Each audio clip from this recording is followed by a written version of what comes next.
بسم اللہ الرحمن الرحیم۔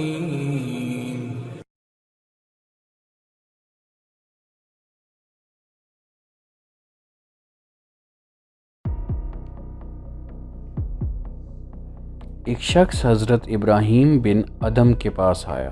نوجوان تھا، کہنے لگا، حضرت گناہ کا مرتکب ہوتا ہوں، چھوڑا بھی نہیں جا سکتا، ڈر بھی لگتا ہے کہ عذاب ہوگا، تو کوئی طریقہ بتا دیں کہ میں عذاب سے بچ جاؤں اور گناہ بھی کرتا رہوں۔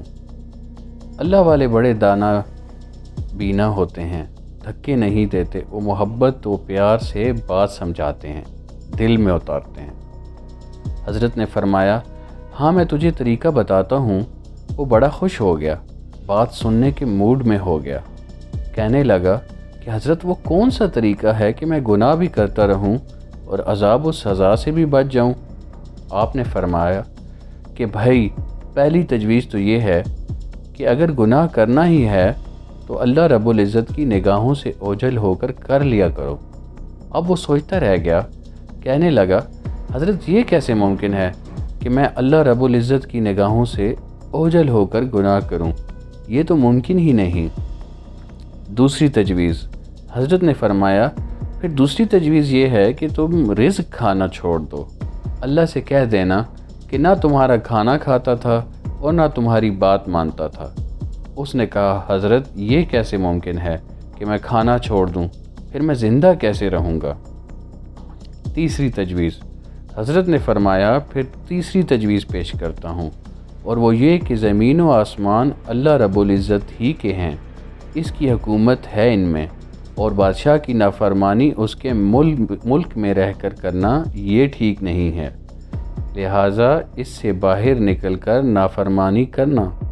اللہ پاک بھی قرآن پاک میں عجیب انداز سے فرماتے ہیں، اگر تمہارے اندر استطاعت ہے کہ زمین و آسمان کے کونوں سے باہر نکل سکتے ہو تو نکل کر دکھلاؤ، نکلو گے کس دلیل سے نکلو گے؟ سورہ رحمان 33 نمبر آیت۔ جیسے گھڑے کی مچھلی کدھر جائے گی؟ کہا کہ حضرت یہ بھی نہیں ہو سکتا۔ چوتھی تجویز، فرمانے لگے، اچھا پھر ایک طریقہ اور بتاتا ہوں، وہ یہ کہ جب ملک الموت آئیں، روح قبض کرنے لگیں، تو انہیں کہہ دینا کہ تھوڑا سا انتظار کر لو تاکہ میں توبہ کر لوں۔ اس نے کہا، حضرت وہاں تو انتظار کا تصور ہی نہیں ہے، جب موت آتی ہے تو نہ ایک لمحہ آگے ہوتی ہے اور نہ ایک لمحہ پیچھے۔ پانچویں تجویز، فرمایا ایک اور طریقہ بتاتا ہوں، وہ یہ کہ جب قبر میں تم کو دفن کر دیا جائے اور اس وقت منکر نکیر آئیں تم سے سوال پوچھنے کے لیے، تو تم کہہ دینا کہ بغیر اجازت کیوں آئے ہو؟ اس نے کہا، حضرت میں ان کو کیسے منع کر سکتا ہوں؟ چھٹی تجویز، فرمانے لگے، اچھا بھائی ایک اور طریقہ بتاتا ہوں، وہ یہ کہ جب قیامت کے دن تمہارے برے عملوں کو کھولا جائے گا اور پروردگار عالم فرشتوں کو حکم دیں گے کہ اس کو گھسیٹ کر تم جہنم میں ڈال دو، تو اس وقت تم ضد کر کے کھڑے ہو جانا کہ میں تو نہیں جاؤں گا۔ اس نے کہا کہ حضرت میری کیا حیثیت ہے کہ فرشتوں کے سامنے ضد کر کے کھڑا ہو جاؤں؟ میری تو کوئی حیثیت بھی نہیں۔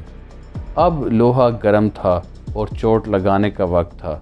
حضرت نے فرمایا کہ اے بھائی، جب تیری حیثیت ہی کوئی نہیں تو اتنے بڑے پروردگار کی نافرمانی کیوں کرتا ہے؟ کہنے لگا، حضرت آج سے میں گناہوں سے توبہ کرتا ہوں اور آج کے بعد وعدہ کرتا ہوں کہ اپنے اللہ کی نافرمانی نہیں کروں گا۔ اللہ تعالیٰ مجھ گناہگار سمیت ہم سب مسلمانان عالم کو حیا اور پاک دامنی کا خیال رکھنے اور بے پردگی سے بچنے کی سعادت نصیب فرماتے ہوئے عین صراط مستقیم پر چلنے کی توفیق عطا فرمائے۔ آمین آمین۔ اللہ ہم سب کو عمل کی توفیق دے، آمین۔